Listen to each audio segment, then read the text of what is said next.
Est-ce que c'est clair pour tout le monde? Et ce n'est que pour cela que le Mali a publié les deux communiqués le même jour. Le gouvernement malien ne fait rien pour rien. C'est un gouvernement réfléchi, visionnaire.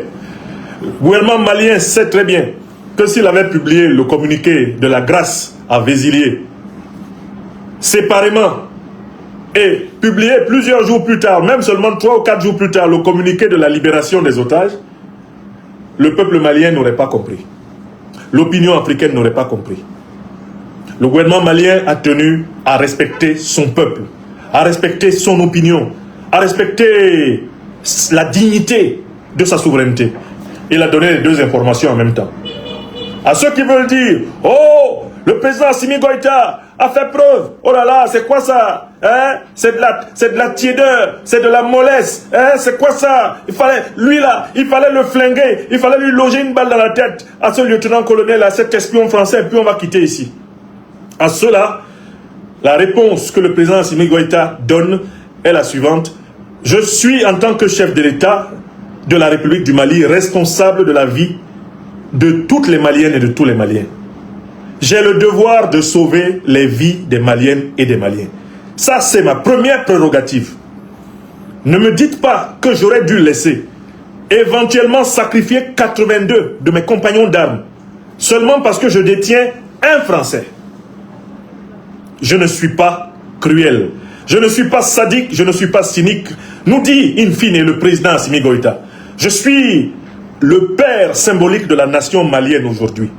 Ma responsabilité envers mes frères d'armes, envers mon peuple, c'est de protéger le maximum de vies.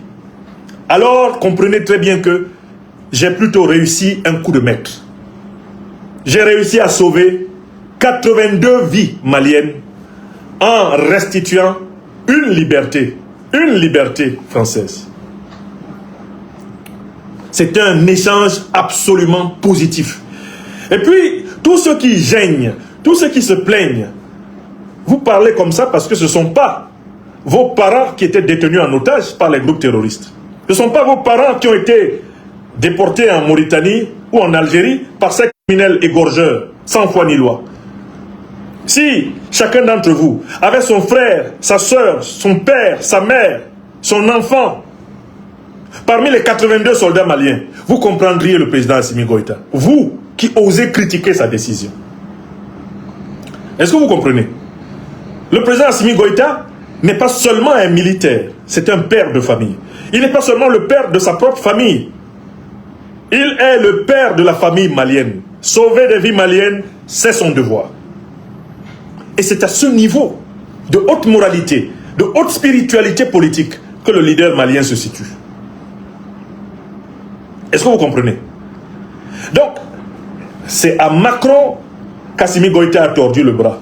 Macron qui voulait obtenir la libération de son espion déstabilisateur, encadreur de terroristes, en utilisant la bravade, en utilisant le harcèlement moral, la pression psychologique, en utilisant des attaques terroristes comme celle bien sûr qu'on a vue tout naturellement le 25 avril 2026, comme celle qu'on a vue du 4 juillet au 9 juillet, Macron a dû se résoudre à négocier.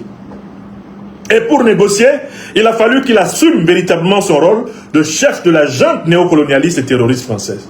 C'est-à-dire, il a fallu qu'il donne l'ordre aux bandits terroristes du JNIM FLA de libérer nos militaires, de libérer nos frères. C'est Macron qui a donné l'ordre à ces gens. Obéissez à Assimi Goïta, le leader du Mali. Parce que si vous n'obéissez pas à l'exigence d'Assimi Goïta, leader du Mali, je ne verrai jamais la couleur d'un cheveu de Yann Christian Bernard Vézilier.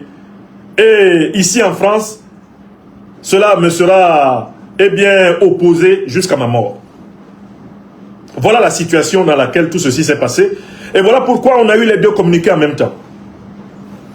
En cette occasion, le gouvernement de la transition et le peuple malien remercient son excellence, le général d'armée Assimi Goïta, président de la transition, chef de l'État, pour ce geste de clémence qui démontre une fois de plus son attachement à la paix et au dialogue, ainsi qu'aux valeurs ancestrales de pardon, d'hospitalité et de grandeur qui caractérisent notre culture.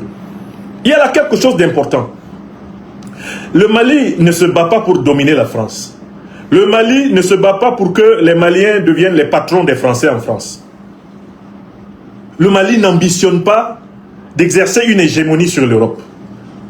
Les Maliens, comme les Africains, éveillés aujourd'hui, se battent pour la souveraineté de leur terre, de leur pays. Dès lors que l'on respecte notre souveraineté, dès lors qu'on ne se mêle pas de nos affaires en Afrique, nous n'avons rien à faire d'entretenir une quelconque haine envers qui que ce soit. C'est parce que la France s'attaque à l'Afrique que l'Afrique se défend. Si la France ne s'attaquait pas à l'Afrique, l'Afrique ne se défendrait pas contre la France. C'est un message que le président Assimi Goïta envoie au président Macron. C'est parce que vous m'attaquez que je me défends. Et tant que vous m'attaquerez, je me défendrai. Mais je ne suis pas venu à la tête du Mali pour combattre la France. Je suis venu pour gouverner le Mali dans l'intérêt des Maliens.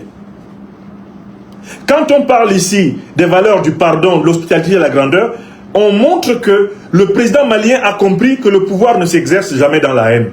Même quand tu as des ennemis que tu détestes, cette haine elle-même doit être toujours dominée par la sagesse. Elle doit être dominée par la vision, la clairvoyance. Elle doit être dominée par l'anticipation, la réflexion, la maturité. Si le président Assimi Goïta avait cédé au réflexe primaire de vengeance, Yann Christian Bernard Vézilier aurait été abattu. Et on n'en parlerait plus. Ou plutôt on en parlerait comme d'un mort, passé par pertes et profits. Le Mali n'a pas abattu Yann Christian Bernard Vézilier, non pas parce que le Mali ne possède pas des fusils pour flinguer un tel espion. Non pas parce que le Mali ne pouvait pas rétablir pour lui la peine de mort. Non. Le Mali ne l'a pas fait parce que le président Assimi Goïta savait sans doute que des temps viendraient où pour sauver des vies maliennes, eh bien la détention de cet espion, de ce criminel français, serait utile. Voilà ce qu'on appelle un leader visionnaire. Et je donne cette conférence ici pour saluer le président Assimi Goïta. Saluer sa clairvoyance. Saluer son sens tactique, stratégique. Il est à la fois capable d'être très ferme et puis d'être très souple en fonction des trois principes de sa politique. La souveraineté du Mali, la liberté de partenariat stratégique et la défense des intérêts vitaux de son peuple. Tant que ces trois objectifs-là sont atteints, Assimi Goïta accepte de poser les actes que, pris singulièrement comme M. Assimi Goïta, père de famille, etc., ces actes-là, il ne les poserait pas nécessairement. Mais en tant que chef de l'État malien, il se hisse à la dimension des trois valeurs fondamentales de la trilogie politique des valeurs qui le gouvernent, et il est capable d'attendre, de ne pas décider avec précipitation. Voilà comment l'équation 1 soldat français en échange de 82 soldats maliens a été possible. Parce que l'homme a pris le temps d'agir avec réflexion, il a pris le temps d'attendre le meilleur moment. Nous les Africains, par civilisation et par tradition, nous ne sommes pas des gens rancuniers. Nous ne sommes pas des gens belliqueux. N'est-ce pas, M. Sarkozy? Quel est le continent le plus belliqueux que nous ayons sur la Terre? Sarkozy, vous êtes là? Dites-nous ça rapidement et on va continuer. Quel est le continent le plus sauvage et le plus barbare? Nous, nous ne sommes pas comme ça. C'est pas dans notre... Quel est le continent le plus sauvage et le plus barbare? Allez-y, Sarkozy, dites ça très rapidement. Oui. Je vais vous dire une chose. Oui. L'Europe, oui, de tous les continents du monde, oui, est le continent le plus brutal, oui, où il y a eu les guerres les plus sauvages. Très bien. C'est pas l'Afrique, c'est pas l'Asie. Non, c'est pas l'Afrique. C'est l'Europe. Voilà, très bien. Et c'est un barbare qui le dit, Sarkozy. D'accord? Donc, le président Assimi Goïta ne tire aucun avantage à flinguer un espion français. Il ne tire aucun avantage. Il faut que, s'il le fasse, cela ne cause pas plus de dommages à son peuple que le fait de lui accorder une grâce. Parce qu'il réfléchit en chef de l'État malien, il réfléchit en fonction des intérêts maliens. Il réfléchit en fonction de son devoir de protection pour ses hommes. Quand vous, grand chef militaire, vous avez 82 de vos camarades qui sont dans la main de l'ennemi, et que vous avez un prisonnier du camp de l'ennemi, quel est le devoir du grand chef militaire? Vous n'allez quand même pas sacrifier le prisonnier unique de l'ennemi que vous avez et laissez sacrifier 82 de vos camarades. Est-ce que vous comprenez? C'est aussi simple que cela. Le président s'est placé à ce niveau-là. Et dans l'intérêt du Mali, il a obtenu la libération de ses camarades, de ses compagnons de lutte, et en échange a libéré l'espion. N'est-ce pas? Retournons au communiqué. Nous étions en train de lire le communiqué. Le gouvernement de la transition rappelle que la justice poursuit son rôle dans toutes les procédures en cours et dans le strict respect des règles de l'état de droit. Ce dernier paragraphe parle de quoi?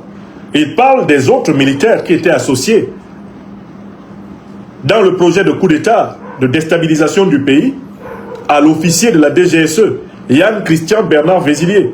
Le président Assimi Goïta dit que ces militaires vont passer devant les tribunaux, les juges vont déterminer les condamnations qui correspondent à leurs infractions et il lui appartiendra, une fois de plus, d'apprécier s'il veut leur accorder également la grâce, comme il l'a accordé aux barbouzes, à la barbouze française, complice de ces militaires qui voulaient ramener tout naturellement le Mali dans la France-Afrique. Voilà ce que signifie le dernier paragraphe. Le président Goïta dit, les autres qui ont été arrêtés avec Yann Christian Bernard Vézilier, la justice va faire son travail, et lui, en tant que chef de l'État, président de la République, il verra quel travail il a à faire. Nous ne pouvons pas préjuger, aujourd'hui 13 août 2026, que le président Goïta va aussi accorder une grâce à ces militaires ou pas. Cela dépendra d'abord des conclusions de la justice et ensuite des conclusions du chef de l'État malien qu'il est dans l'exercice de ses prérogatives constitutionnelles. Voilà le jus qu'il y a dans ce communiqué numéro 1. Maintenant, allons dans le communiqué numéro 2. Parce que dans le communiqué numéro 2, il y a aussi beaucoup d'informations. Il y a beaucoup d'informations intéressantes. Mais nous allons les lire, les analyser en tenant compte des informations du communiqué numéro 1. Puisque le numéro 1, en réalité, est celui qui nous guide dans la compréhension de l'ensemble. Alors, le deuxième communiqué, je vous ai dit, c'est le communiqué des forces armées maliennes. C'est un communiqué de terrain, Il nous dit, l'état-major informe l'opinion nationale de la libération ce jeudi 13 août 2026 de 82 militaires des forces armées maliennes retenus en otage depuis le 25 avril 2026 par les groupes armés terroristes affiliés à la coalition JNIM-FLA. Ce premier paragraphe est important. Il ne nous est pas dit que les militaires ont été libérés au terme d'un combat. Il nous est dit qu'ils ont été libérés. Ils ont été libérés par qui? Ils ont été libérés par ceux qui les retenaient en otage. La libération de 82 militaires des forces armées maliennes retenus en otage depuis le 25 avril 2026 par des groupes armés terroristes affiliés à la coalition JNIM-FLA. C'est là qu'on a la confirmation de ce que nous dit l'autre communiqué. À savoir que le président Assimi Goïta a mis la pression sur Macron.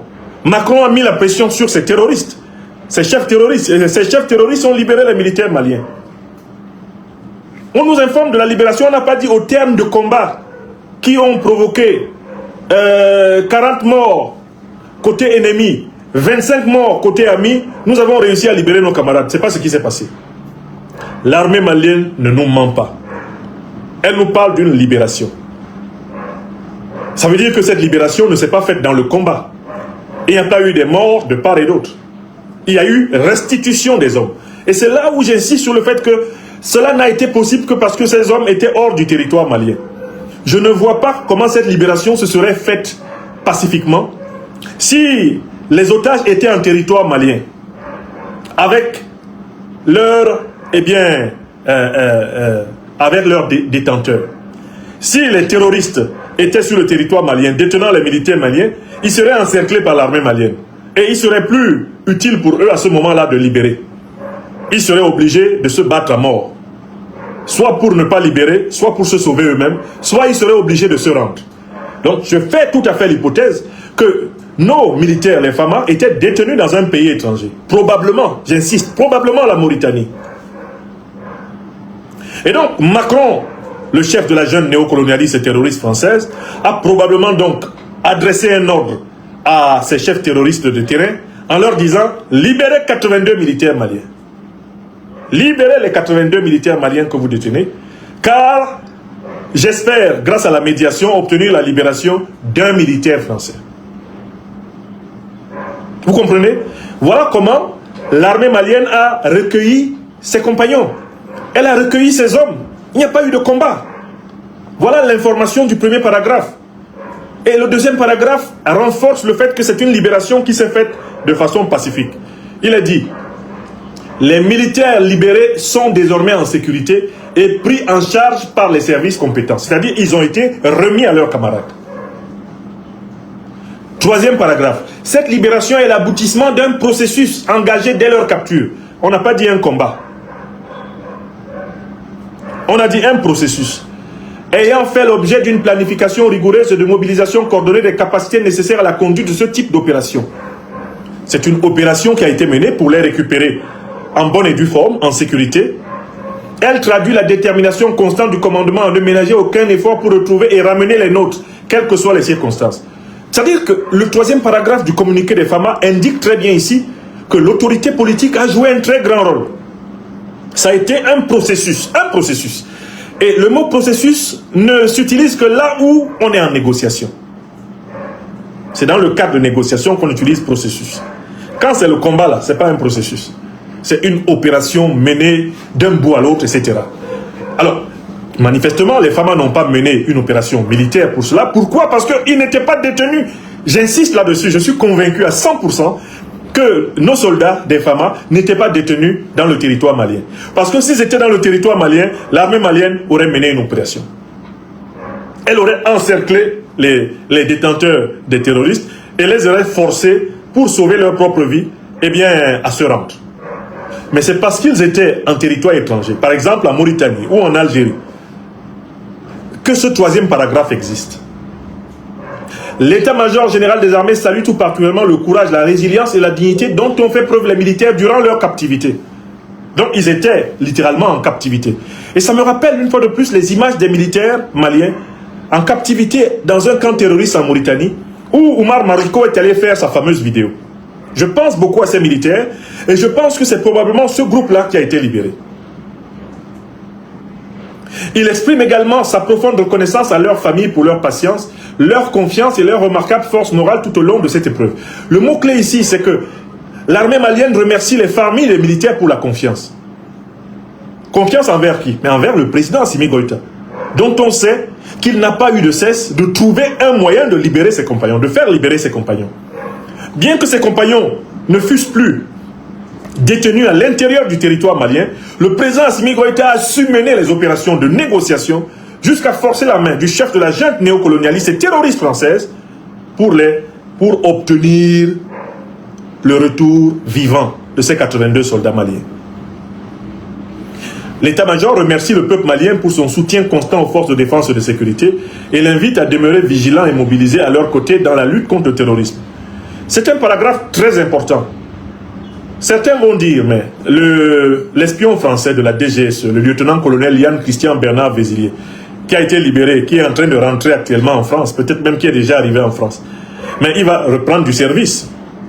Il va reprendre du service pour venir attaquer le Mali. Tant que Emmanuel Macron va continuer à faire avancer ses plans de déstabilisation du Mali, de l'AES, pour essayer de ramener la France au contrôle tout naturellement de l'or, de l'uranium, du manganèse, du lithium, du gaz, du pétrole des Africains, la DGSE sera toujours utilisée pour déstabiliser l'Afrique. Donc, j'entends bien ce raisonnement qui dit, Yann Bernard Vézilier étant libéré, va reprendre le service pour attaquer le Mali. Mais précisément, il va reprendre du service pour attaquer le Mali. En attendant, il y aura 82 Maliens qui eux aussi vont pouvoir reprendre du service pour défendre le Mali. Un soldat français retourne au service de la France, 82 soldats maliens retournent au service du Mali. Qui est perdant dans le rapport de force? Le perdant dans le rapport de force, c'est celui qui ramène un minuscule singleton de soldats. Un lieutenant-colonel français vaut un lieutenant-colonel malien. Donc oui, Yann Bernard Christian Vézilier va retourner, recommencer le travail à la DGSE. Peut-être même qu'il sera rempli d'aigreur, avec une envie de mieux réussir sa prochaine opération. N'est-ce pas? Mais les 82 soldats maliens qui reviennent, mais ils reviennent et sont à la disposition de l'armée malienne pour continuer le combat dans leur pays. Et eux aussi ils reviennent avec une expérience qui leur permettra sans doute de mieux défendre leur pays, après ce qu'ils ont vécu en captivité. Voilà. Voilà comment il faut analyser cette affaire. Donc ici, la confiance, c'est vraiment la clé dans cet avant-dernier paragraphe du communiqué de l'armée, la confiance en l'autorité. Et quand l'armée demande de rester mobilisée, c'est que le président Assimi Goïta et ses compagnons savent que c'est pas parce que Macron a ordonné à ses mercenaires de libérer 82 soldats maliens que Macron renonce à déstabiliser le Mali, à renverser le gouvernement du Mali, comme l'a dit le député français Bruno Fuchs. Non, il n'y renonce pas. Voilà pourquoi le peuple est appelé à rester mobilisé et à ne pas se laisser distraire par des commentaires de nature à discréditer l'acte qui a été posé par le président. L'acte qui a été posé par le président sauve 82 vies maliennes. Il renforce l'armée malienne. Il renforce la respectabilité de la diplomatie, de la géostratégie, de la géopolitique malienne dans la sous-région. Chacun sait maintenant que s'il vient se mêler des affaires du Mali, il paiera cher. Il paiera cher en retour pour pouvoir sauver ses vies. Chacun le sait. L'état-major général des armées affirme sa détermination à poursuivre sans relâche sa mission de défense du territoire national, de protection des populations et de sauvegarde de l'intégrité de la nation. C'est-à-dire quoi? Que c'est pas parce que les terroristes ont libéré 82 militaires maliens sous les ordres de leur chef de la junte néocolonialiste et terroriste que les terroristes ont cessé d'être terroristes. Ils vont quand même continuer d'essayer d'atteindre les objectifs, même si ça devient très compliqué pour eux, avec une Algérie qui leur fait de moins en moins confiance, une Mauritanie qui a accepté la négociation à travers le Maroc ou à travers, eh bien, le Togo. Bref, la coalition du JNIM-FLA est vraiment celle qui sort perdante dans cette affaire. Parce que, littéralement, on peut dire que Macron a sacrifié ses mercenaires pour sauver son espion. Et vous voyez ici tout le racisme du néocolonialisme français. Tous les mercenaires du JNIM-FLA peuvent crever. Macron s'en fout du moment que cela lui permet de sauver un espion français. Un espion blanc français dans la tête de Macron vaut beaucoup plus cher que tous les mercenaires, les milliers de mercenaires de la coalition JNIM-FLA. S'il fallait que Macron donne eh bien, toutes les troupes du JNIM-FLA en échange de Yann Christian Bernard Vézilier, wallahi bilahi talaï, Macron allait les donner. Parce que ces néocolonialistes français ont toujours considéré que les vies des nègres et des arabes ne valent rien. Et il vient de le démontrer.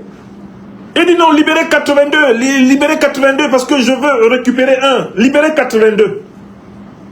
Ça, c'est la psychologie néocolonialiste et raciale, raciste de Macron. D'accord? Donc ici, il ne faut pas non plus tomber dans l'illusion que la guerre contre le terrorisme se serait achevée. Il ne s'agit pas de la fin de la guerre contre le terrorisme. Il s'agit d'une étape de cette guerre. C'est une étape hautement géostratégique, diplomatique, psychologique, morale et spirituelle. Le peuple malien, les peuples africains, les dirigeants, les armées, personne ne doit baisser la vigilance. Au contraire, nous sommes à un tournant. Parce que le néocolonialisme français humilié va être encore plus violent. Il va être encore plus fou. Il va être encore plus nerveux. Regardez comment ces gens-là s'attaquent à nous qui utilisons seulement la liberté de penser, la liberté d'expression.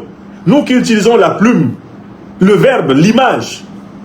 Nous qui utilisons des moyens non violents pour défendre la cause de notre continent. Regardez comment les néocolonialistes français nous traitent. Regardez le sort que Macron me réserve depuis 5 ans. Il est sans pitié. Lui, il n'y a pas de grâce chez lui. Pourquoi? Mais parce qu'ils partent du principe qu'ils doivent quand même trouver une solution pour redominer l'Afrique, pour recoloniser l'Afrique, pour recontrôler l'Afrique. Et tant que nous ne les avons pas copieusement vaincus, étalés à plat couture sur tous les plans, ils n'arrêteront pas tout naturellement de chercher à nous affaiblir, à nous déstabiliser, à nous dominer.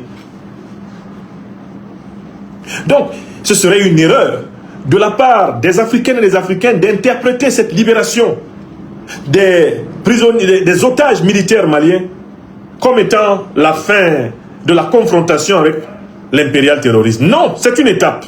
Même cette négociation fait partie de la guerre contre le terrorisme.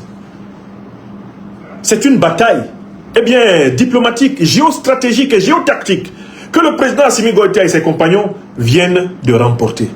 Mais ils n'ont pas encore remporté la guerre. La guerre contre l'impérial terrorisme continue. Que personne ne se fasse d'illusions. Au Mali, au Sahel, en Afrique, ou en France, ou ailleurs, c'est pas fini. Macron s'assoit tous les soirs avec les géostratèges néocolonialistes français pour essayer de savoir comment la France va reprendre pied ici en Afrique. Comment elle va reprendre pied au Mali, comment elle va reprendre pied au Burkina, au Niger, comment elle va recontrôler les mines d'uranium d'Arlit, comment elle va pouvoir remettre les pieds, la main, le grappin sur les richesses de pays qui lui ont demandé de dégager. Ils y pensent tous les soirs, ils échafaudent des plans tous les soirs. On aurait tort de baisser la vigilance et de croire que l'âge d'or est venu. L'âge d'or, eh bien, il n'aura jamais lieu tant que nous ne serons pas vigilants. L'âge d'or, c'est cette période où l'Afrique sera vigilante, prudente, méfiante, disciplinée, rigoureuse dans sa défense. C'est tout. Il n'y aura jamais un moment où nous pourrons dormir sur nos deux oreilles. Sur cette terre, un État qui doit vivre, un peuple, une communauté, une civilisation qui doit vivre ne dorment jamais. Ils ne ferment jamais leurs deux yeux. Ils ne dorment jamais sur leurs deux oreilles. Ils ont toujours un œil ouvert et toujours une oreille ouverte sur ce qui se passe. C'est la loi du monde.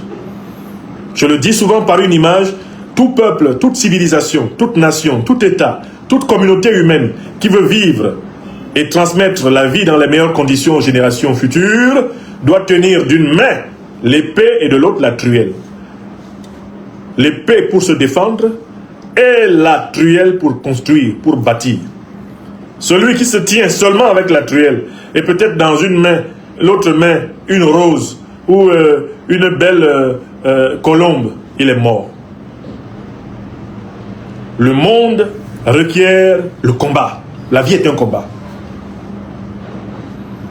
Et donc, ceci me permet de conclure cette intervention. Je suis, pour ma part, très reconnaissant aux autorités de la République du Mali et à leur sommet, au président Assimi Goïta pour la maestria, le génie tactique et stratégique avec lequel ils ont mené cette opération, ce processus. La libération de 82 militaires maliens est un baume sur notre cœur, car c'est pour nous qu'ils étaient en otage entre les mains des terroristes. Nous sommes particulièrement heureux de savoir que nos frères bien-aimés soldats vont retrouver leur famille, vont retrouver leurs compagnons d'armes, vont pouvoir se requinquer, se revigorer et poursuivre le service sacrificiel pour la nation malienne, la nation africaine. Ça, c'est la première raison.